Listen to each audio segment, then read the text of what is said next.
asalaamaaleykum waaye sama international nii naa leen baax di leen ziar di leen jox seen wàccuwaay baax baax di nuyu waa kër gi yëpp donc fi ñu commencé information yi mooy que ni Vladimir Zelensky tey dafa def dafa diviser benn vidéo di xamle ni Ukraine dafa war a exiger maanaam Ukraine dafa war a des di nekk maanaam mënuñu ñoom seen union bi nanguwunu mu dugg biir OTAN aussi tamit nanguwunu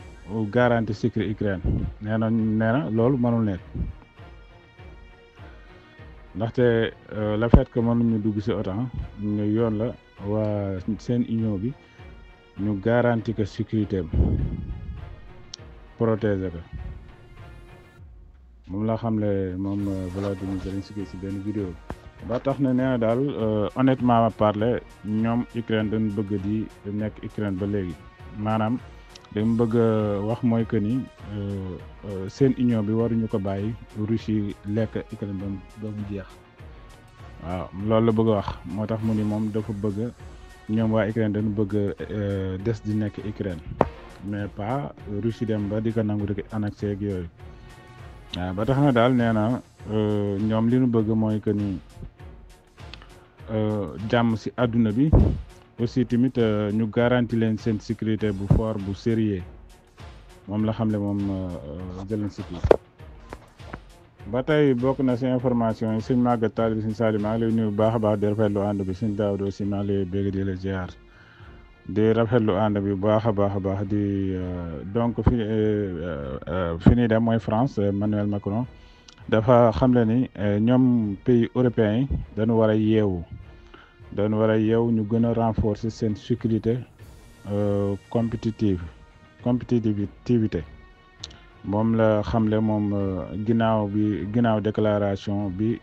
président américain bi nu fal bees muy Donald Trump ginnaaw bi nu dégloo discours am daal moom si la xamle loolu que ni ñoom Union européenne war nañu yeewu gën a renforcer seen sécurité ndaxte li ko waral yëpp mooy attachement bi nga xamante ni Donald Trump bëgg na ko def Groenland maanaam moom dafa bëgg nangu gi mu bëgg a nangu Groenland aussi tamit xamle na ni moom ministre Paré bi yor wàllu affaires étrangères moom Jean-Noël Barrot ci conférence de presse boobu ni conférence de presse commune à Paris ak secrétaire d'État américain Anthony Blinken moom teewoon na ko ci wax jooju nga xamante ni Donald Trump xamle na ko ba tax na nee na moom Jean-Noël Barrot nee na adduna bi mi ngi dugg ci période boo xamante ni dañu war a indiwaat maanaam yoon boo xamante ni yoon bu fort lay doon mais pas ku ëpp doole sa morom rek wan ka waaw comme ni Donald Trump bëgg a nangu Groenland ak bëgg annexé Canada ba tey bokk na ci information neenu Tchad amul benn information boo xamante ni am nañ ko ci information bu disponible concernant situation bi nga xamante ni situation président tchadien Mohamed Idriss Déby maanaam daal kenn xamul fu mu nekk actuellement nii mais am na ñoom seen ministère seen moom Abdourahman Koulamala porte-parole gouvernement bi yor ministre affaires étrangères moom réagir na depuis présidence de la République situation maanaam situation bu dal la nekk actuellement nii aussi tamit neenu Tchad Jeune Afrique xam la na ni ay commando compté nañ ci 21 hommes yoo xamante ni dañu tenté woon pour pénétrer président maanaam pour jëlee fa président Idriss Déby ba tax na nee na ñi présenté Jeune Afrique nee na seen source bi bokk na ci lim leen wax mooy que ne ay groupe terroriste Boko Haram ak ay plusieurs essayant rey nañ leen ci kii boobu rey nañ leen ci tenté boobu ñu doon tenté coup d'état Idrissa Déby ba tax na nee na am na bëri rey nañ si ñu bëri aussi tamit am na ñu si bëri ñoo xamante ni dañ leen arrêté léegi nag en général yu mel nii ñii nga xamante ni dañ leen si jàpp benn ñoom la ñuy tëj si yenn kasu yoo xamante ni kasu yu doy waar lay doon maanaam daal dañ leen di nëbb jant bi ba kasu yu leen di denc daal dee rek moom mooy dee sax moom mooy gën nekk gi nu nekk di dund mais le fait que ñu mettit kaso rek pour teg leen mettit avant ñuy dee moo tax léegi nag en général yu mel nii moom moo amoon Syrie moo amoon Syrie ndaxte nit yow boo demee bay coup d'état bu échoué rek yow bul xam li la siy fekk ndaxte lii en général ñu si bëri dañ leen di rey ñii en général am ñoo xamante ni dañ leen di mettital ba nu dee am na ñoo xamante ni dañ leen di tëj foo xamante ni sax mënuñu nooyi ba ñu dee waaw lii nag en général comme dama jaar rek pour leeral en général ñi doon wax naan Mahmoud Bachar al-Assad dafa soxor ñi mu doon tëj ak lii ak laa yu mel nii kese la ndaxte en général boo defee coup d'état moom mu avorté rek képp ku si jàpp ku nekk moom dee moo lay gënal dund. aussi tamit moom ministère état Abdourahmane Koulibaly moom porte-parole gouvernement bu Tchad moom ngeen gis noonu mu yor pistolet ak militaire yi nekk ci kiiw présidentiel bi nee na actuellement nii mi ngi rassuré ni actuellement nii lépp mi ngi ci jàmm. nee na armée bi mobilisé na côté martial comme loi martiale bi nu kii woon pour défendre seen pays si prix bu mu laaj ba tax na moom si la xamle ni mi ngi rassuré bépp Tchadien ni situation bi actuellement ni contrôle nañ ko ba tax na nee na moom actuellement nii muy wax ni mi ngi si président bi mi ngi si président de la république bu Tchad moom moo ko Idrissa Déby ba tey bokk na si information yi déclaration bi nga xamante ni Donald Trump defoon na ko démb nekk na loo xamante ni lu choqué Volodymyr Zelensky la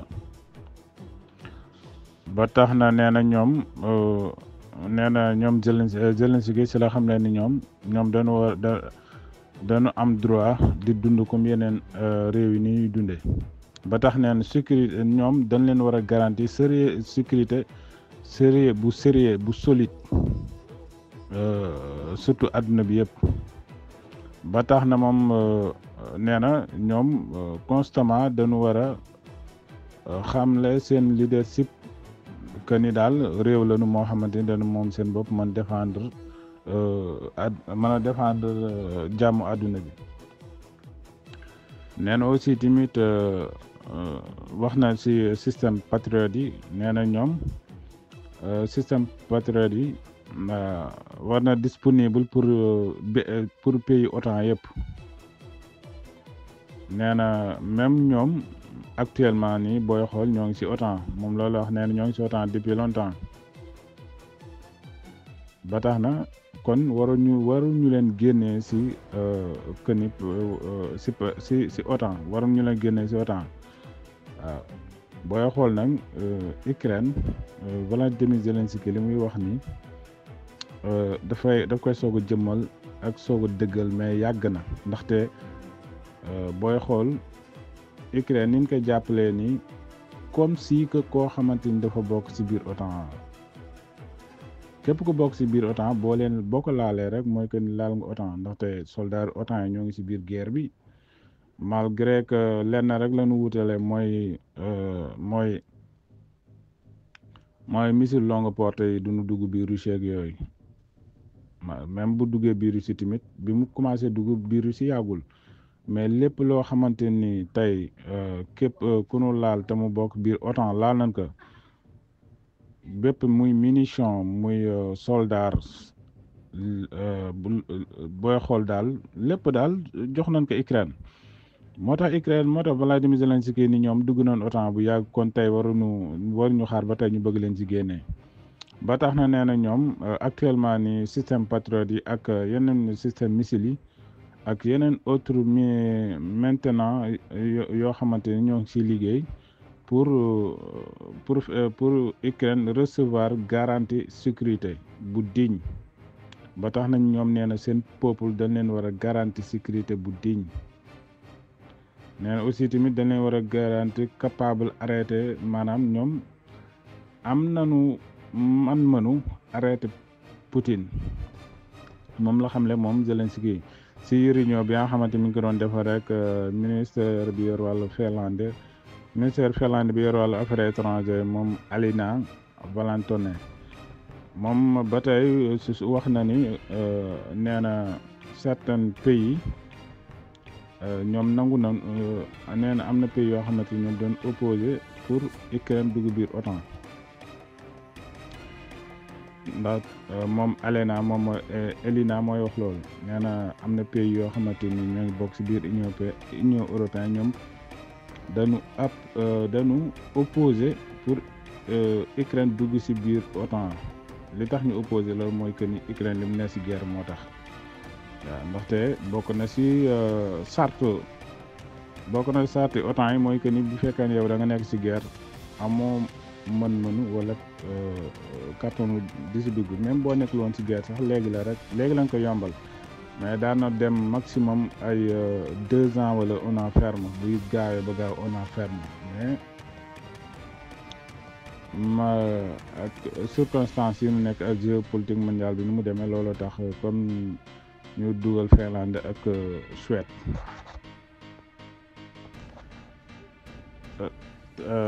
doomu Palestine maa ngi lay nuyu baax di la ziar ba léegi moom président Volodymyr Zelensky partagé na ak conversation bi mu doon def ak amir bu Qatar moom Cheikh Tamim bin Ahmed Al Thani wax na ni nee na Qatar si sommet de la paix bi nga xamante mi ngi am nee na Qatar sommet de paix bi am moom Qatar mi ngi si jouer rôle bu am important surtout retouru 53 enfants ukrainiens yi nga xamante ni dañ leen déplacé woon force leen maanaam 53 xale yi nga xamante Russie da leen jële woon biir Ukraine yóbbu leen nee na Qatar joué na si rôle ba tax na am na xale yu jot a ñëw ba tax na nee na actuellement ni ñoo ngi ñi jot a ñëw ñoo ngi leen di faj médico pyréologique ak essentiel ba tax na nee na ñoo ngi defaat yeneen effort pour indiwaat yeneen xale Ukraine yi nga xamante ni dañ leen déplacé force leen ki leen force di Russie yóbbu leen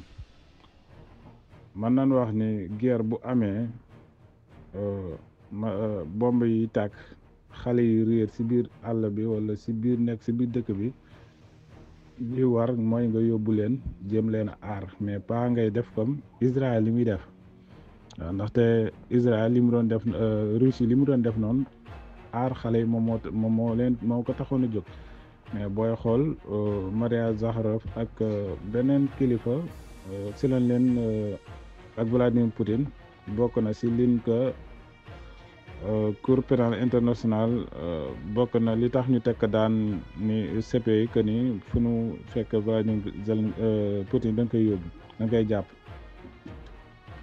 mooy li ko Cour pénale internationale teg ba tax na aussi tamit moom Zelensky xam le ni mook émir bu Qatar waxtaan nañ si côté coopération pour dimbali Syrie ba tax na nee na Ukraine déjà jox na lu tolloog 50 tonnes farine ak blé waa Syrie ci cadre engagement pour sécurité ak alimentaire mondial bi aussi tamit Zelensky nee na mi ngi invité Qatar pour mu rejoindre maanaam pour mu dimbali waa Syrie ci côté humanitaire boobu pour ñu dimbali waa Syrie. ba tey bokk na ci information yi moom déclaration bi nga xamante ni Trump def na que ni dafay annexé moom président américain bi li mu wax ni dafay annexé Groenland ak canal bi nekk canal bu Panama. ñoom waa Berlin chancelier bu Allemagne Olaf Scholz def na ci benn déclaration spéciale jàkkaarloog presse bi. nee na loolu violation frontière la ginnaaw bi nga xamante ni Donald Trump gën na ko dëgg ni dafay def ba tax na nee na il faut que ñu waxtaan ñoom ak seeni partenaires européens yi ci dossier boobu ndaxte nee na loolu kenn mënu ko comprendre loolu Donald Trump wax. mooy dernière déclaration bu Donald Trump boobu ndaxte loolu comme ni nga ko waxee nee na principe bu violation frontière la ba tax nee na nee na bépp réew moo xam foo mënta nekk dañ la war a respecter comme état moo xam nga nekk pays bu ndaw moo xam nga nekk grande puissance moo nga nekk pays bu am doole. nee na moom chancelier bu Allemagne nee na moo xam nga nekk pays bu ndaw moo xam nga nekk pays bu am doole dañ la war a respecter sa territoire. ba tey bokk na ci information ancien président Brésil moom Jair Bolsonaro dafa xamle ni président États-Unis Donald Trump daf ko invité ci investiture bi ñu ko war a defal le 20 janvier. ba tax na nee na ci la xamle ni ci réseau X ni moom kontaan na ci recevoir invitation président américain bi Donald Trump ci investiture bi ñu ko war a defal. ba tax na nee na avocat bu Bolsonaro déjà def na benn demande juge bu cour suprême bu Brésil moom Alexandre de Moraes pour ñu jox Bolsonaro passeport ancien président pour mu dem teewe investiture bi nga xamante ni war nañ ko defal Donald Trump. ñoom nag moom Bolsonaro ak Donald Trump booy xool ñoom ñaar ñoo yem scénario maanaam Donald Trump bi mu wàccee dafa woote woon ay partisans am ni wàcc ni dan ma sàcc kii bi bu leen ko nangu wàcc leen ngeen manifester affaire Bolsonaro aussi tamit noonu la demee woon loo tax actuellement nii moom Bolsonaro mu am leen teg yoon kiiw Brésil bi temps yi rek ñoo ngi doon wax ni dossier bi dinañ ko ubbi moom nag le fait que mook Trump nag xam naa ay gaañ la ndaxte moo tax ñu bokk scénario ñuy xool nag wànnante di mu jege ay gëtam ba xam waa Brésil moom kii bu moom juge bu cour suprême dana ko delloo passeport am wala déet. ba tey bokk na ci information neen président Ukraine Volodymyr Zelensky dafa décider représenté wu ci élection yeneen yi war a am Ukraine bu fekkee ni Valéry Zelensky moom ancien commandant chef de force armée ukrainien bi présenté wul candidat am. journal Telegram moo ko xamle mais bu fekkee ni Zelensky dafa refuser participer élection yooyu nag moom dafa refuser moom dina jàppale Zelensky ci place boo xamante ni maanaam bu fekkee ni moom dafa participer moom Zelensky nee na daf koy jàppale mais bu fekkee ni participer wul nag moom dana participer ci élection yi moom Zelensky loolu la xam ne ba tax na nee na mandat parlement bu première place moom moo nekk première place ci parti serviteur yu peuple Ukraine yi mais ba léegi jëlagul décision moom Zelensky te ni dafay poser candidat wala mais daal bari na ñu doon xamle ni moom dafa bëgg poser candidat moom sondage yi ñu jot a def moom Zelensky tey bu fekkoon da doon dem élection moom ak Zelensky dafay battre Zelensky. ba tey bokk na ci information yi moom ministre bi rôle affaires étrangères bu ñu naan ko Larklok ministre affaires étrangères bu Danois moom dafa xamle ni Groenland bi nga xamante ni Donald Trump yi mu ngi naan daf ko bëgg a boole ci état bu États-Unis ñoom amuñu ambition pour bokk ci États-Unis moom ministère bu Danois bi loolu xamle. mi ngi ko xamle ci télévision TV2 nee na waa Groenland daal ñoom am na ambition pour nekk état ci États-Unis ba tey bokk na ci information yi moom ambassade Russie bi nekk biir ONU mooy ko fa teewal Russie rek moom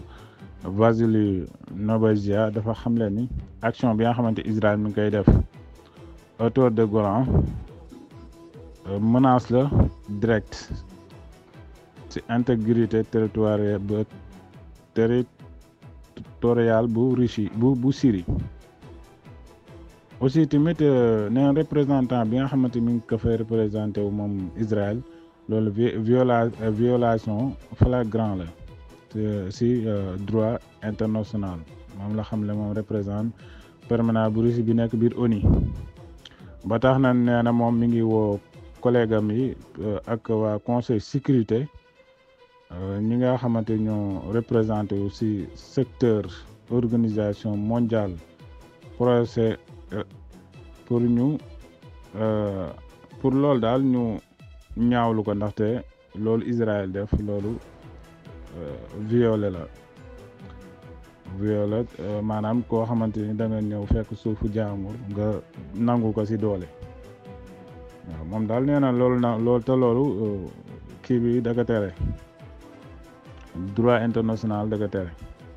waaye Israël moom mi ngi noonu moom lu mu def noonu la lu mu bëggul def lu muy waaj def noonu la ndax rek nijaayam États-Unis ba tey bokk na ci information yi nee na moom ministère bi yor wàllu affaires étrangères moom Jean-Noël Barrot dafa xamle ni sanction yi nga xamante ni moom lañ teg Syrie moom moo leen empêché pour ñu dimbali leen ci wàllu humanitaire ba tax na nee na sanction yooyu di leen ko yëkkati ci délai bu gàtt moom la xamle moom ministre France bi yor wàllu affaires étrangères aussi tamit moom xamle ni moom commentaire na ci wax ji nga xamante ni Donald Trump xamle na que ni dafay nangu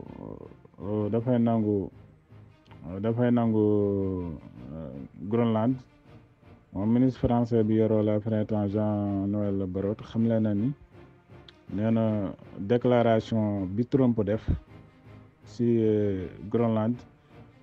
nee na Union européenne ñoom duñu may benn état di attaquer benn frontière u jàmm loolu la xamle nee na du question Union européenne di bàyyi benn nation ci àdduna bi muy attaquer bépp ma frontière koo xamante ni moom boppam nga bëgg ko nangu ci force moom la xamle moom Jean-Noël Barrot baaru gaañ noo ko dafay bëgg a tas entre États-Unis ak Union européenne bëgg ñaaw de ba tey bokk na ci information yi Baye Niass maa ngi lay bëgg di la ziar yaak doomu Palestine di rafet di leen jaajëfal ci ànd bi neen Ukraine ginnaaw bi mu arrêté le 1er janvier gaz bi doon jaar pétrole russe bi doon jaar biir Ukraine jëm Europe nee na projet de loi boobu envoyé nañ ko député yu rada yi maanaam bu doon Sénégal nga ni envoyé nañ ko assemblée pour ñu xool ba xam dinañ voté loi boobu mu jàll wala déet waaw actuellement ni daal nee na yóbbu nañ ko pour ñu examiner loi boobu comme niñ ko xamlee que ni pétrole russe bi doon jaar biir Ukraine arrêté woon na ko depuis le 1er janvier maanaam renouvelé wul contrat bi. ba tey bokk na ci information groupe SCM Info International mooy que ni France dafa bëgg devenir dafa bëgg nekk leader ci wàllu développement wu drone yi ba tax na moom ministre de la défense Sébastien Lecornu dafa xam ne ni dinañu développer seen drone surtout lu jëm ci wàllu technologie